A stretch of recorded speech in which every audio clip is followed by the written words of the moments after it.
Hello hello. प्यारे साथी नमस्कार। मैं केसवाल कुमार स्वागत करता हूं आपके अपने परिवार रोजगार विद अंकित में। आशा करता हूं कि भैया जी आप सभी अच्छे होंगे, बढ़िया होंगे, खुशहाल होंगे और जहां भी होंगे मेरे साथी एकदम शानदार एवं जानदार होंगे।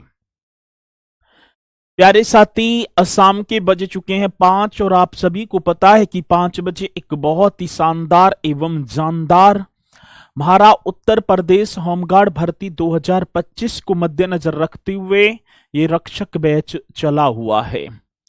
और इस रक्षक बैच में यदि मैं बात करूं तो उत्तर प्रदेश के कल्चर की, संस्कृति, एक एक पॉइंट बड़ा बेहतरीन तरीके से होता भी हुआ। सिमरन कश्यप जी हमारे साथ जुड़ती हुई, गुड इवनिंग सर जी, गुड इवनिंग जी।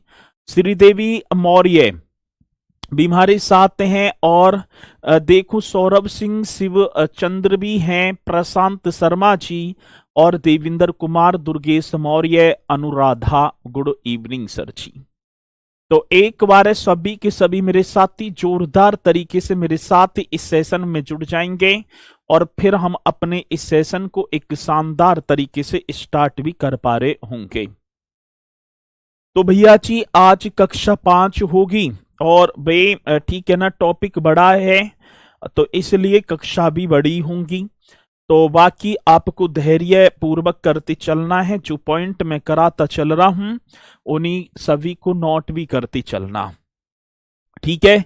चलो, अब बात आती है, चल रही थी मध्यकालीन स्थापत्य कला मीन्स मेडिएवल आर्किटेक्चर, ये टॉपिक हमारा चला हुआ और जिसमें मध्यकालीन में हमने जौनपुर को कर लिया। इसके साथ ही मेरे साथी आगरा, आगरा मीन्स मुगल काल की इमारतों की बात होगी और एक इमारत निश्चित तौर पर पूछी जाती है, तो इसलिए मेरे साथी आप सभी को करते भी चलना है। तो चलता हूं, एक और होगा भैया जी चीनी का रोजा, एक इमारत के बारे में और मैं बात करूंगा आपसे और एक इमारत और लिख देनी है आप सभी को, चीनी का रोजा, ठीक है। चलो जी, हाँ सर लिख दिया हमने, चीनी का रोजा। अब कुछ कहेंगे सर जी चीनी का रोजा, हाँ ये कहाँ है, तो आप बता देना भैया जी। चीनी का जो रोजा होगा ये आपका आगरा में होगा, ठीक है। समर्पित एक मुगल बादशाह शाहजहां थे और इनके वजीर मीन्स प्रधानमंत्री जिसका नाम था अफजल खां सिराजी, अफजल खां सिराजी का ये मकबरा होगा, ठीक है। अब देख लो प्रधानमंत्री और उस समय वजीर मीन्स राजा, वजीर चोर सिपाही ठीक है ना, या सिपाही चोर। तो ये आप बता देना सर जी। इस चीनी के रोजे की अवस्थिति हमसे पूछी गई तो हम एकदम शालीनता के साथ कर पा रहे होंगे भैया जी ये कहां पर होगा, आगरा में, यमुना नदी के किनारे। सर कहां पर, तो राइट कर देना आगरा में, आगरा में यमुना नदी के किनारे। कौन सी नदी की बात, तो मेरे साथी यमुना नदी के किनारे, ये पॉइंट आप सभी को कर देना है, यमुना नदी के किनारे। चलो जी, किसी मेरे साथी को कोई डाउट है यहां तक, नहीं जी। अब ये समर्पित किसको होगा, ये किसको समर्पित है, ये भी तो क्वेश्चन आएगा कि भैया जी ये समर्पित किसको, तो आप लिख देना एक मुगल बादशाह थे शाहजहां, मुगल बादशाह और शाहजहां के वजीर बने मुगल बादशाह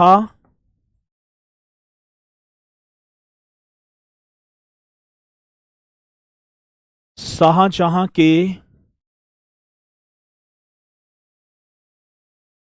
शाहजहां के वजीर कोष्टक में कर देंगे प्रधानमंत्री,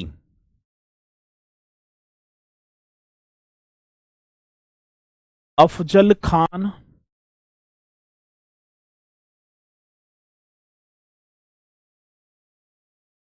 अफजल खां सिराजी, अफजल खां सिराजी। मुगल बादशाह शाहजहां के वजीर मीन्स आपके होंगे सर जी प्रधानमंत्री, और प्रधानमंत्री जिनका नाम होगा अफजल खां सिराजी को ये समर्पित होगा। ठीक है, तो उन्हीं का ये मकबरा है। उन्हीं का क्या होगा सर जी? ये मकबरा होगा। एक एक पॉइंट आपको, और जो कि आगरा में यमुना नदी के किनारे। सर जी इसके निर्माण की बात, तो अब निर्माण हमसे पूछा गया, इसका जो कंस्ट्रक्शन है, जो कि आप लिख पा रहे होंगे, आज कंस्ट्रक्शन इस तरीके से करेंगे तो भैया जी कंस्ट्रक्शन होगा 1635 और 1639 में। 1635 और मेरे साथी 1639 ईस्वी में इसका क्या बन जाएगा? निर्माण हो जाएगा, मतलब कि कंस्ट्रक्शन हो जाएगा। और सर जी इसकी वास्तुकला, यदि मैं बात करूं, इसकी जो वास्तुकला है वो आर्किटेक्चर वाली, तो आप करेंगे फारसी ईरानी शैली का उत्कृष्ट। फारसी व, हाँ सर, फारसी व ईरानी, ये आप सभी को कर देना है। फारसी व ईरानी शैली का उत्कृष्ट, फारसी व ईरानी शैली का उत्कृष्ट उदाहरण होगा जी ये। फारसी व ईरानी शैली का उत्कृष्ट एग्जाम्पल, बढ़िया तरीके से आप सभी को कर देना है उदाहरण। तो भैया जी एक बात आप सभी को बता देना है, जो चीनी का रोजा, इसे भैया जी चीनी मिट्टी का मकबरा भी हम बोल देंगे। इसका अन्य नाम, चलो मैं यहां लिख दूं, इसका जो अदर नेम है चीनी मिट्टी का मकबरा, ये भी हम इसके अदर नेम की बात करेंगे, तो चीनी मिट्टी का मकबरा। बहुत बढ़िया सर, चीनी मिट्टी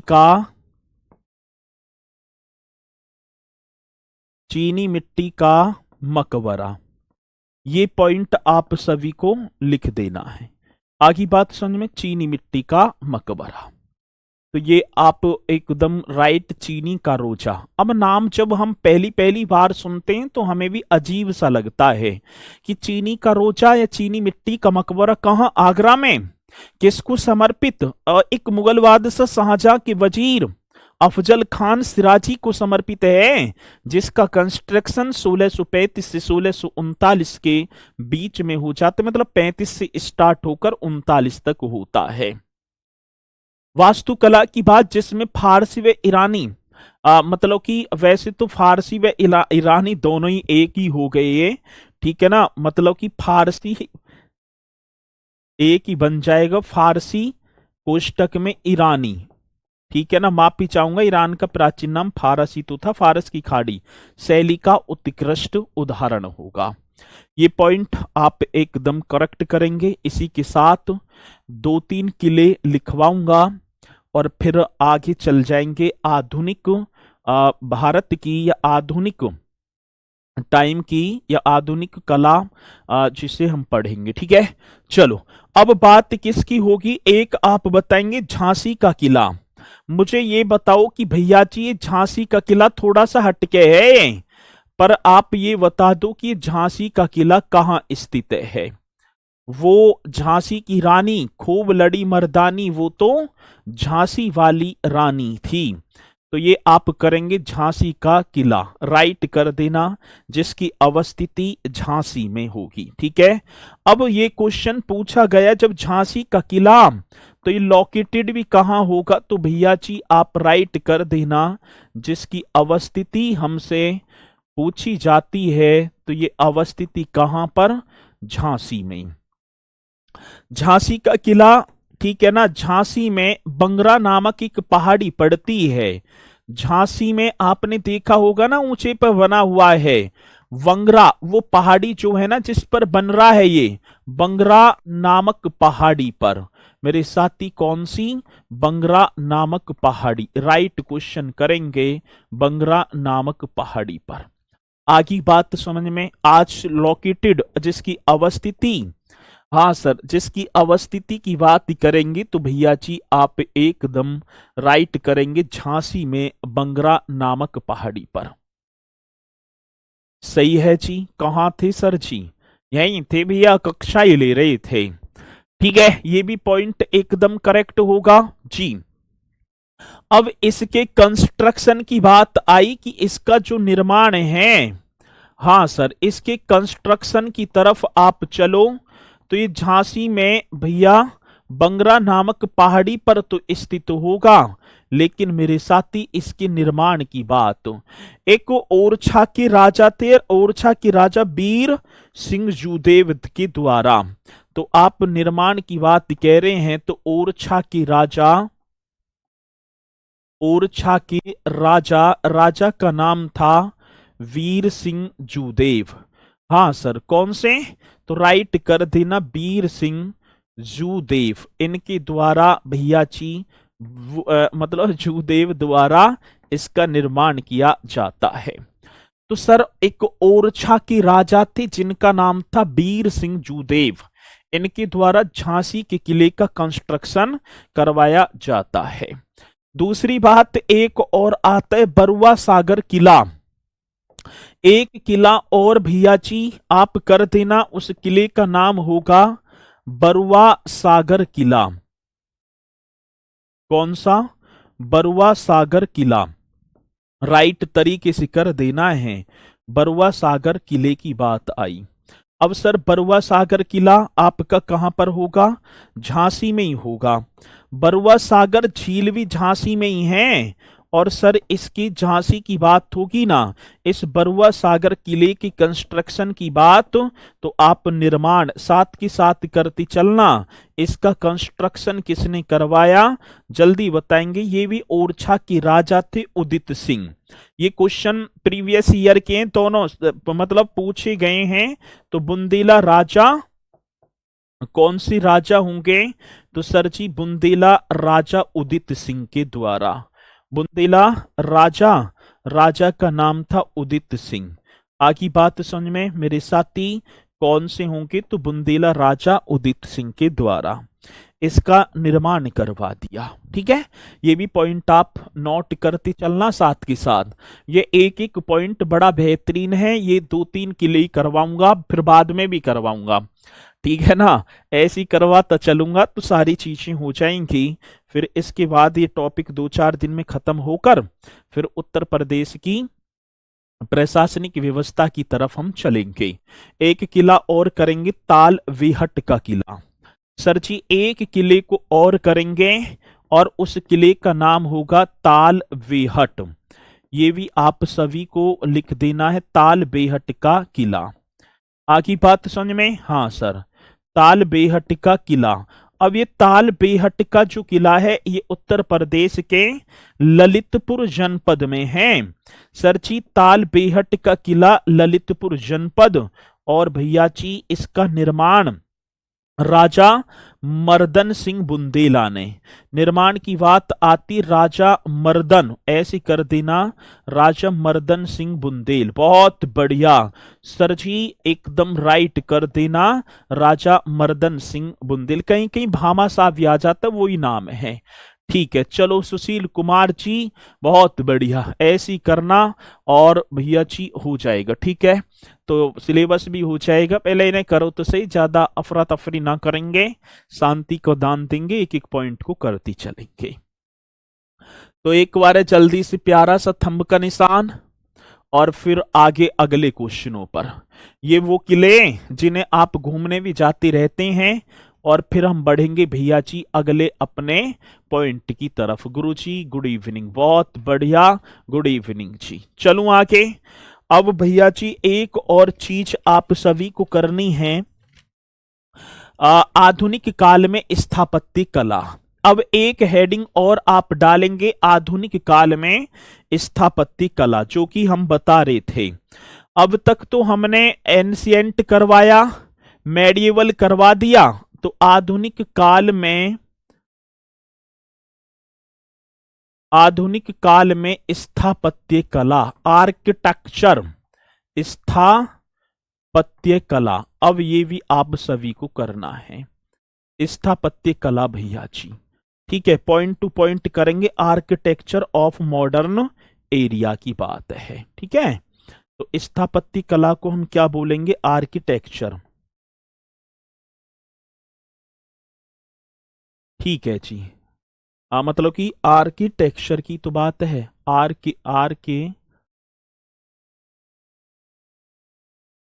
आर्किटेक्चर ऑफ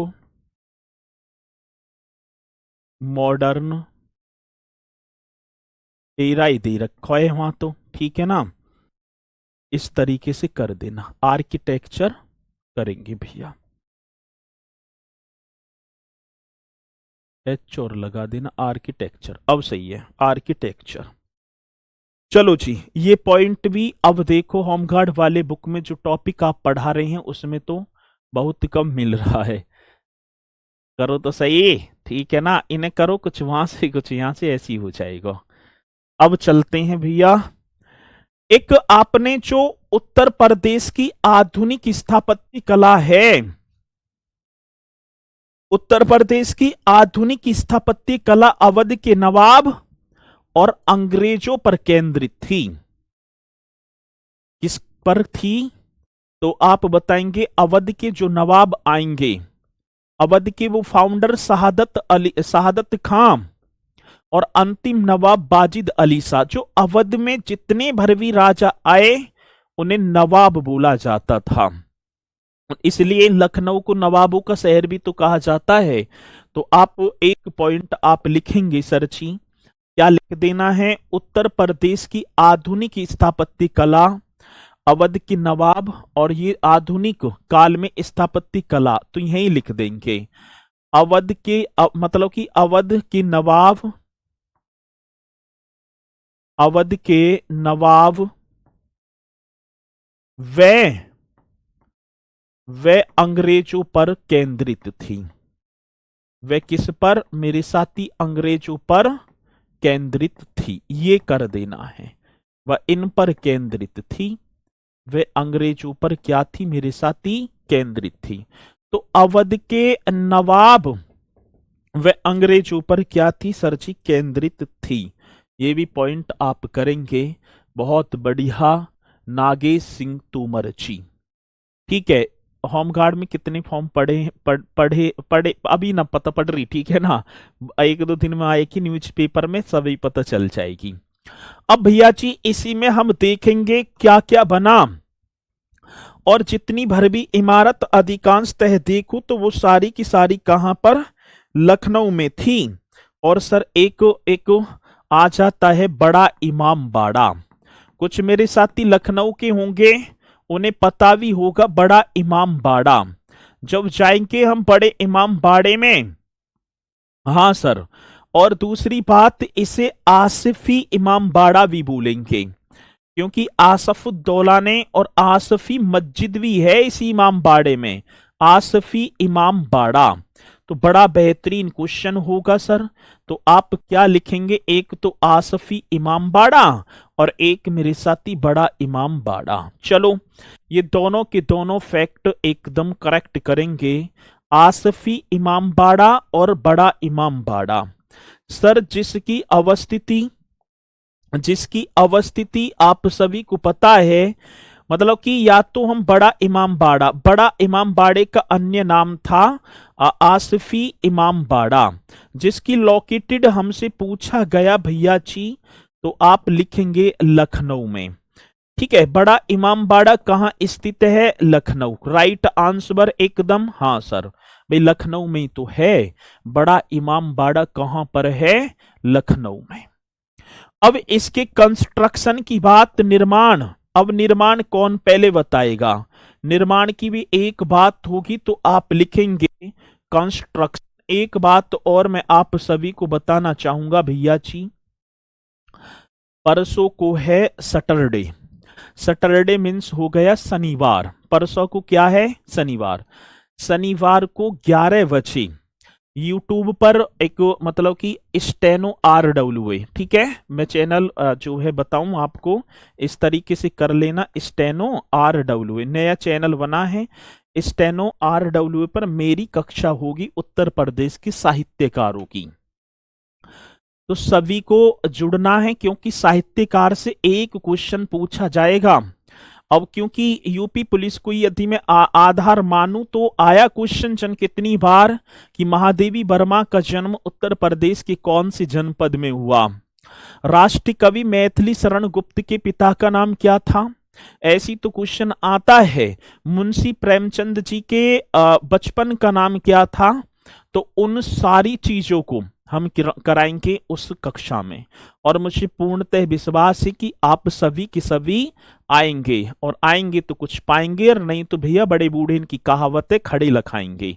चलो जी, कंस्ट्रक्शन आप बता देना सर जी। नवाब आसफुद्दौला कौन से होंगे, तो राइट आंसर कर देना नवाब आसफुद्दौला। बहुत बेहतरीन क्वेश्चन मेरे साथी। नवाब आसफुद्दौला ने 1784-86 की भी बात है, 1784-86 में इसका निर्माण करवा दिया, ऐसा बताया जाता है। हाँ सर, हम सब आएंगे, बहुत बढ़िया, ऐसी तो आना है। चलो एक बार जल्दी से बताओ कि सब आएंगे ना। हाँ चलो एक बार जल्दी से थंब का निशान और फिर आगे बढ़ेंगे। तो कंस्ट्रक्शन नवाब आसफुद्दौला ने, और भैया जी क्यों करवा दिया, राहत परियोजना के तहत बनवाया था। को राहत परियोजना के तहत को मेरे साथी कौन सी राहत परियोजना के तहत, राइट कर देना सर, राहत परियोजना के तहत। आगे बात समझ में, ये राहत परियोजना के तहत ऐसे बताया जाता है कि उस वर्ष भैया जी, बहुत बढ़िया, अब ना दिखाई पड़ रही आपकी कमेंट्स, ठीक है। तो ऐसा बताया जाता है कि उस वर्ष लखनऊ में एक बाढ़ आ गई थी, और बाढ़ इतनी भयंकर आई थी कि सब कुछ तहस नहस कर दिया था उस गोमती नदी के जल ने। उसी को देखते हुए मेरे साथी नवाब आसफुद्दौला ने अब क्या सोचा कि जिससे लोगों को कार्य मिले, तो उन्होंने 11 बजे, भैया जी 11 बजे टाइम रहेगा, 11 बजे मॉर्निंग में काम से सब फ्री, 2-2.5 घंटे की कक्षा होगी, बहुत लाजवाब होगी, और मुझे पूर्णतः विश्वास है कि आप सभी आएंगे भी, ठीक है। पढ़ाएंगे ना, दोबारा ना पढ़ाऊंगा, ठीक है। कभी ये सोच रहे हो दोबारा पढ़ाएंगे, चलो बहुत बढ़िया। अब दूसरी बात, राहत मतलब कि अब क्या हुई, अब इसमें 22,000 लोगों को कार्य मिल गया। भाई कोई पत्थर लाएगा, कोई कुछ करेगा, कोई कुछ करेगा, 22,000 लोगों को कार्य मिला। और ऐसी कहावत है, जिसका नहीं है मौला उसका है नवाब आसफुद्दौला। ऐसा लोगों के प्रति इनका प्रेम, और बताया जिसके नहीं है मौला उसका है नवाब आसफुद्दौला। भैया जी बहुत बढ़िया, ये बड़ा इमाम बाड़ा करवा दिया, जिसमें भारतीय और ईरानी शैली का प्रयोग। इसके निर्माण में कौन सी शैली, हाँ सर, यदि मैं बात करूं तो आप लिख देना भारतीय व ईरानी शैली। ये भी बड़ा सुंदर क्वेश्चन, भारतीय व ईरानी शैली, ठीक है। आगे बात समझ में मेरे साथी, भारतीय व ईरानी शैली, ये बड़ा सुंदर क्वेश्चन है। भारतीय व ईरानी शैली का इसमें प्रयोग हुआ था। दूसरी बात, इमारत में नवाब आसफुद्दौला और उनकी पत्नी की कब्रें हैं। जब हम जाएंगे तो इसमें, और इसमें क्या मिलेगा भैया जी, हमें बड़े इमाम बाड़े में एक भूल भुलैया भी है, ठीक है ना। भूल भुलैया आपने देखा भी होगा, और एक बावड़ी भी है भूल भुलैया, और सरजी इसी के अंदर एक आसफी मस्जिद भी है मेरे साथी, एक भूल भुलैया एक आसफी मस्जिद। बहुत शानदार क्वेश्चन, ठीक है जी। तो सरजी भूल भुलैया और आसफी मस्जिद इसी के अंदर, और एक बावड़ी जो 5 मंजिल तक जब हम चढ़ जाएंगे ना, तो तब भी हमें समतल सा ही दिखाई देगा। 11 बजे सुबह, मॉर्निंग के 11 बजे, भैया या बहन जी 11 बजे जुड़ना है, 11 बजे, वो बाद में हम बताएंगे, ठीक है। तो ये भी आप कर देना, बड़ा इमाम बाड़ा हो गया। आगे चलो सर, अब इसी के साथ एक और इमाम बाड़ा होगा, छोटा इमाम बाड़ा। ये तो भैया जी बड़ा इमाम बाड़ा था, अब एक और आप करेंगे छोटा इमाम बाड़ा। हाँ सर जी, कौन सा, छोटा इमाम बाड़ा। इसे हुसैनाबाद इमाम बाड़ा भी बोलेंगे। इसे हम क्या कहेंगे? हुसैनाबाद। ये भी आप कर देना, हुसैनाबाद इमाम बाड़ा। बहुत बढ़िया सर जी, छाप दो जी, छापो छापो। इमाम बाड़ा, ठीक है ना, हुसैनाबाद इमाम बाड़ा इसी का नाम है सर। इसे लाइट्स ऑफ या पैलेस ऑफ लाइट्स, इसे मेरे साथी क्या बोल देंगे? Palace of lights. जल्दी से आप बताएंगे, पैलेस ऑफ लाइट्स। आगे बात तो समझ में, मतलब पैलेस ऑफ लाइट्स मतलब कि रोशनी का महल। पैलेस ऑफ लाइट्स का शाब्दिक अर्थ होगा रोशनी का महल, ठीक है। और जब भैया जी मोहर्रम वगैरह जो भी है, ईद वगैरह होती है, तो ये रोशनी में जगमगा जाता है। एक ही नाम सबका, मतलब अन्य अन्य नाम होंगे। भाई छोटे इमाम बाड़े को अन्य किस नाम से? तो आप बताएंगे स्टेनो RW, STENORW। ये बाद में बात करेंगे, मैं बताऊंगा, ठीक है। छोटा इमाम बाड़ा, हुसैनाबाद इमाम बाड़ा, पैलेस ऑफ लाइट्स मतलब रोशनी का महल। अब भैया जी बढ़िया एकदम सारी चीजें थी। अब इसका जो निर्माण है, अब इसके कंस्ट्रक्शन की बात, तो सर जी इसका निर्माण आप सभी को कर देना है। निर्माण यहां पर लिखेंगे कंस्ट्रक्शन। बहुत पावरफुल क्वेश्चन आएगा, क्वेश्चन तो आप बताएंगे जरूर। कंस्ट्रक्शन इसका किसने करवा दिया है? तो ये लखनऊ में, तो नवाब मोहम्मद अली शाह ने 1837 और सर जी 1842। 1837 1842 में नवाब मोहम्मद अली शाह ये करेंगी सर जी। नवाब थे एक, नवाब जिनका नाम था मोहम्मद अली शाह। कर दो एकदम राइट, नवाब मोहम्मद अली शाह। किसी मेरे साथी को कोई डाउट है? नहीं सर जी, यहां तक तो कोई भी तनसक डाउट है नहीं। अवस्थिति ना लिखी ना, लिख दो। ये कहां स्थित होगा? तो आप लिखेंगे लखनऊ में। ये स्थित होगा मेरे साथी लखनऊ में। छोटा इमाम बाड़ा, बड़ा इमाम बाड़ा अलग होगा छोटा, ठीक है। और दूसरी बात,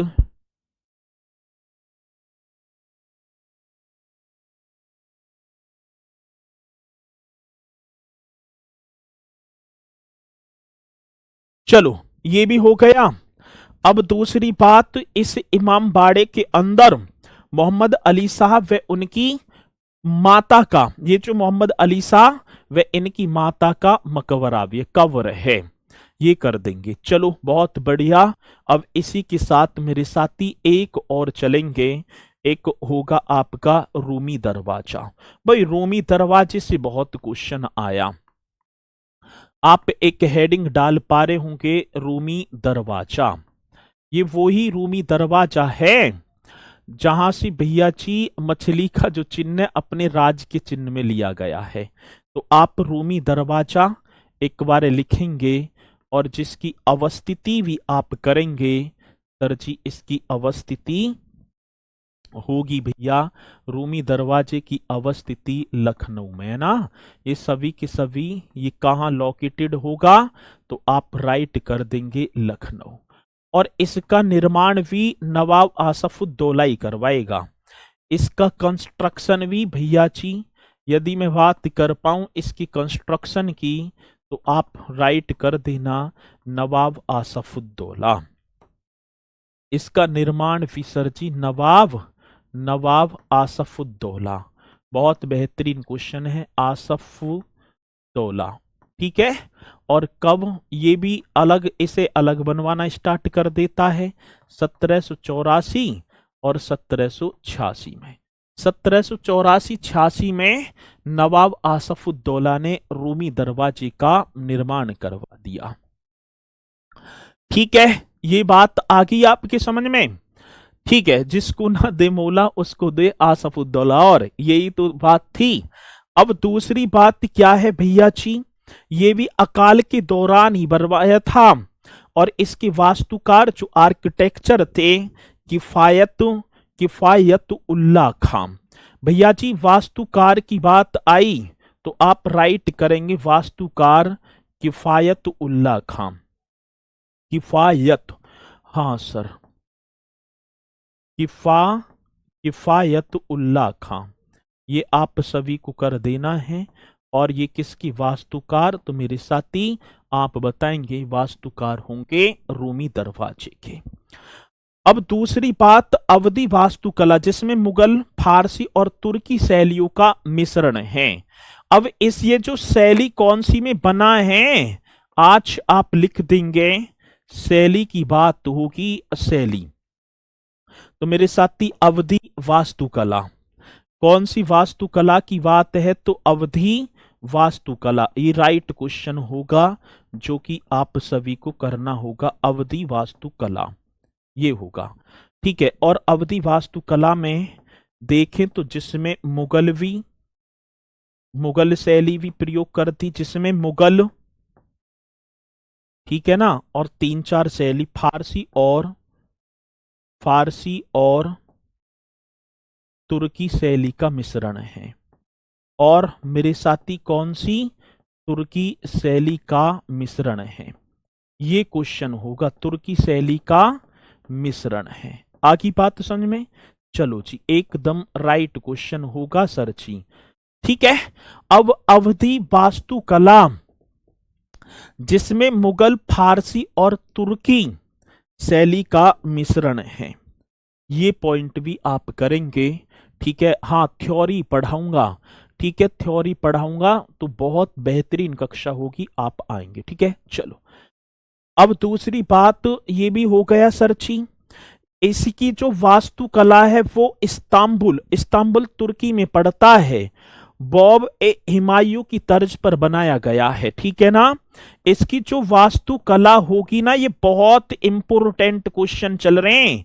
इसकी वास्तुकला जो होगी मेरे साथी, तो आप इस्तांबुल के या तुर्की के ऐसे लिख देंगे, तुर्की मतलब इस्तांबुल जो है वो तुर्की में ही है, तो इस्तांबुल ऐसे करेंगे, इस्तांबुल के बॉब ए हुमायूं, हाँ सर जी, किसकी बात कह रहे हैं, बॉब ए हुमायूं, राइट क्वेश्चन होगा सर, आएगा तो आप बताएंगे। बॉब ए हुमायूं की तर्ज पर, बॉब ए हुमायूं की तर्ज पर बनाया गया है, तर्ज पर बनाया गया, चलो जी करेक्ट कर दो, एकदम बनाया गया, ऐसे आप सभी को लिखना होगा। तो मेरे साथी इस्तांबुल के बॉब ए हुमायूं की तर्ज पर इसे बनाया गया, इसका अन्य नाम इसे तुर्किश गेटवे भी कहा जाता है, इसलिए भैया जी अदर नेम इसे क्या बोलेंगे, तुर्किश गेटवे। क्या बोलेंगे भैया, आप लिखेंगे तुर्किश गेटवे, यही तो क्वेश्चन आते हैं, इससे हम तुर्किश गेटवे भी कहते हैं, अन्य नाम। और ये क्वेश्चन बड़ा बेहतरीन, ठीक है, चलो जी ये पॉइंट बड़ा, शिवचंद्र जी सर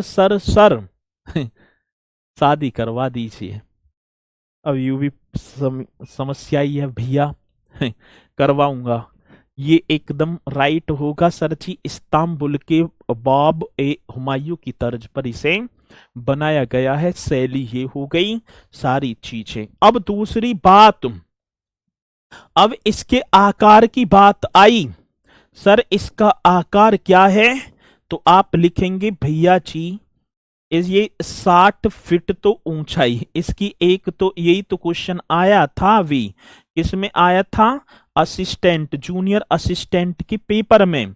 और सर जी इसकी चौड़ाई, तो आप लिख देना मेरे साथी 60 फीट तो इसकी ऊंचाई होगी और 50 फीट इसकी चौड़ाई होगी, 50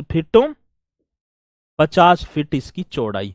तो इन पॉइंटों को आप लिखेंगे बहुत बेहतरीन तरीके से, इन पॉइंटों को आप करेंगे, ठीक है ना, चलो जी आगे बात समझ में, ये एकदम राइट होगा, पेपर भैया टिकमार वाला होगा, 4 ऑप्शन वाला, जैसे मैं बाद में कराता हूं, लिखना ना है भैया, ये तुम्हें इमला की तरह पेपर में ना लिखना, टिक मारना है, वहां तो क्वेश्चन ऐसे आएगा कि जो है लखनऊ में स्थित रूमी दरवाजे की ऊंचाई कितनी है, वहां आएगा ऑप्शन में 40, 50, 60, 70, तो आप 60 लगा देना।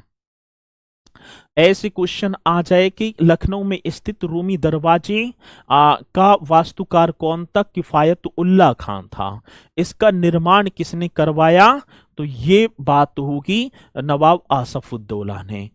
और कहाँ करवा दिया? तो ये आप सभी को कर देना है। ठीक है, चलो। तो ये पॉइंट अभी भैया जी उस कक्षा के विषय में मैं बाद में बात करूंगा आपसे। धैर्य रखेंगे, इतने जाओगे नहीं, धैर्य रखो, पर इतनी ज्यादा ना करेंगे। मैं एक बार बता ही दूं, फिर मत करना। शनिवार का दिन होगा, 11 बजे का टाइम होगा। शनिवार को 11 बजे स्टेनो RWA चैनल पर यह कक्षा होगी, उत्तर प्रदेश के साहित्यकारों की। बहुत महत्वपूर्ण कक्षा है। अब आप यदि टाइम हो आपके पास, यदि लगे कि हाँ मेरे पास टाइम है और मुझे नंबर लाना है, तो आप निसंकोच आना। ठीक है ना, बेहिचक के 11 बजे। ठीक है, चलो। अब दूसरी बात ये तो हो गई भैया जी। अब आगे चलो, बहू बेगम का मकबरा। ये भी बहुत बार क्वेश्चन आया सर जी। एक मकबरा और होगा जिसका नाम होगा बहू बेगम। बहू बेगम का मकबरा। अब ये क्वेश्चन बहुत बार चलता है कि बहू बेगम का मकबरा कहां स्थित है। ये पॉइंट आप सभी को करना होगा मेरे साथी। बहू बेगम का मकबरा, ये आप इसकी अवस्थिति कौन पहले बताएगा कि बहू बेगम का मकबरा? सर हम लिख देंगे अयोध्या।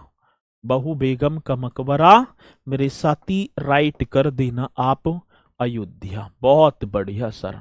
ठीक है, पहले अयोध्या को फैजाबाद के नाम से जाना जाता था, लेकिन आज, ठीक है ना, आज यदि मैं बात करूं तो भैया जी, ठीक है, हाँ सर, बहू बेगम का मकबरा जिसकी अवस्थिति अयोध्या में।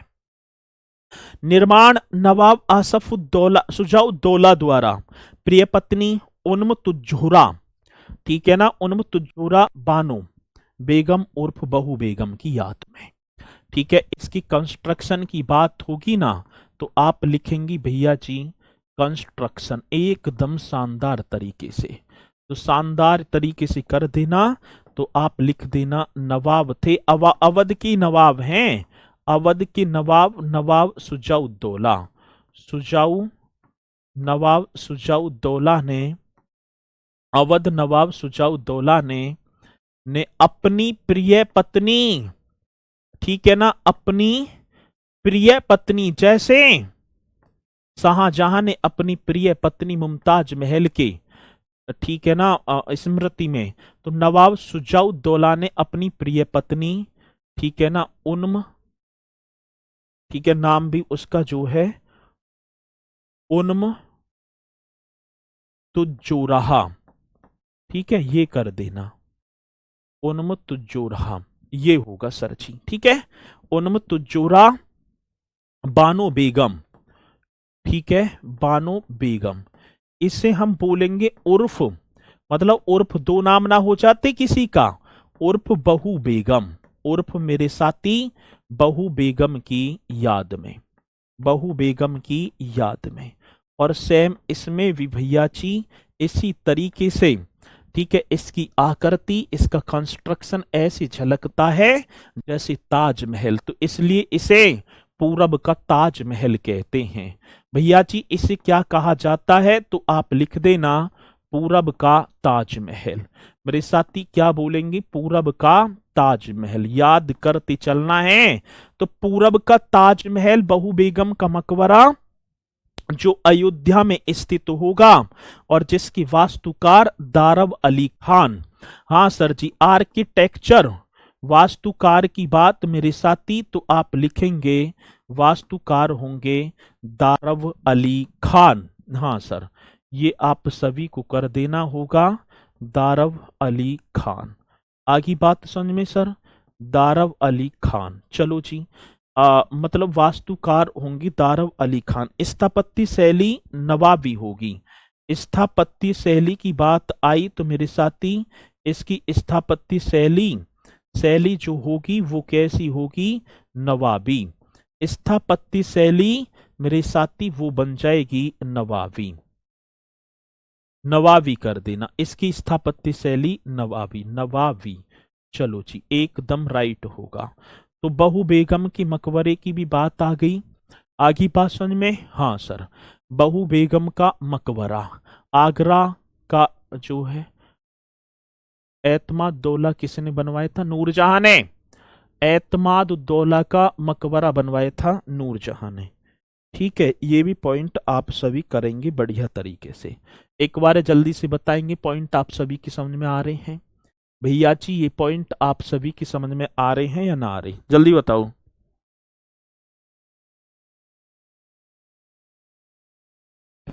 जल्दी बताएंगे पॉइंट। बिहार में फॉर्म कितने पड़े सर जी? वास्तुकला राइट क्वेश्चन होगा जी। बिहार में थोड़ी, होमगार्ड में। तुम होमगार्ड की तैयारी कर रहे हो, होमगार्ड लिखो, होमगार्ड। ठीक है, इतना भी जो है मत करो यार कि नो बिहार में होमगार्ड लिख दो। अब इतने भी छोटे बच्चे मत बनो, ठीक है।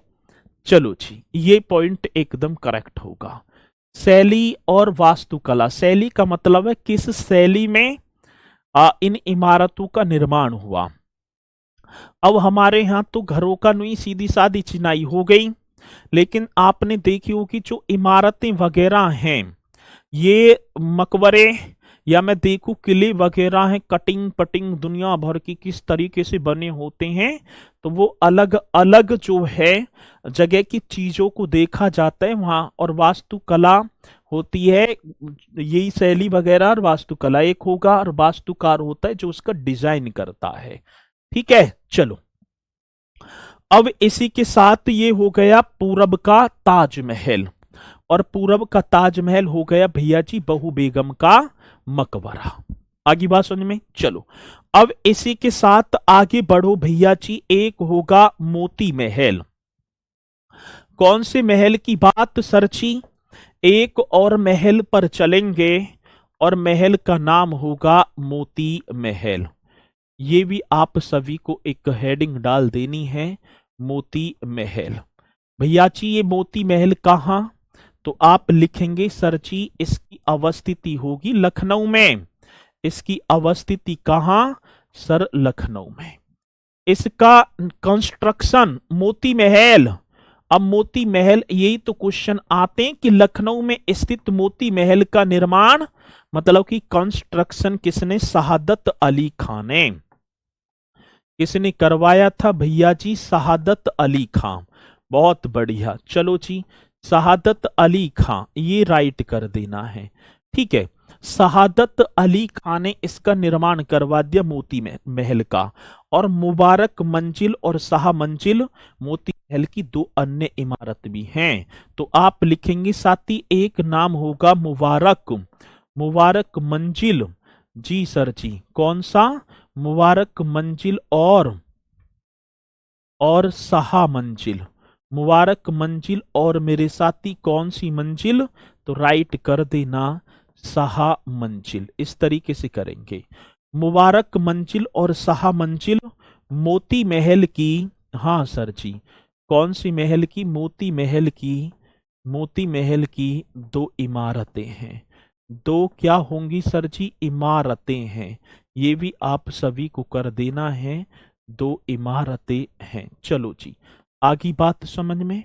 मेरे साथी मुबारक मंजिल और शाह मंजिल ये कर देना। राइट क्वेश्चन होगा ना। एक होगा वटलर पैलेस।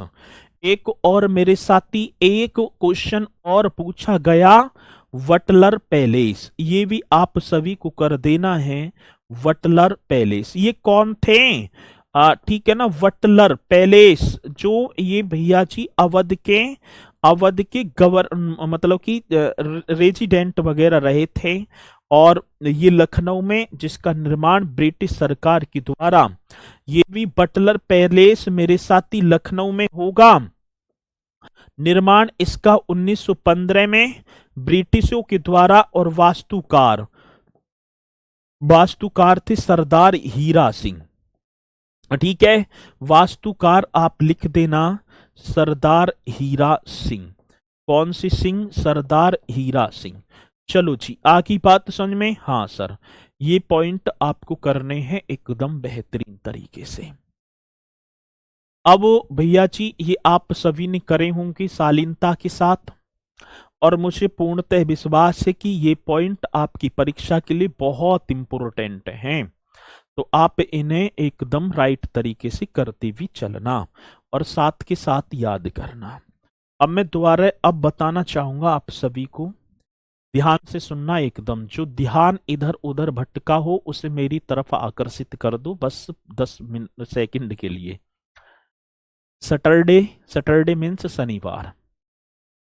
शनिवार को 11 बजे एक उत्तर प्रदेश के साहित्यकार, साहित्यकारों में आप कहेंगे जी जैसे कि महादेवी वर्मा, सुभद्रा कुमारी चौहान, मैथिली शरण गुप्त जी, रामधारी दिनकर, मुंशी प्रेमचंद, हरीशचंद, ये जो आते हैं इनका एक क्वेश्चन हमें देखने को मिलता है।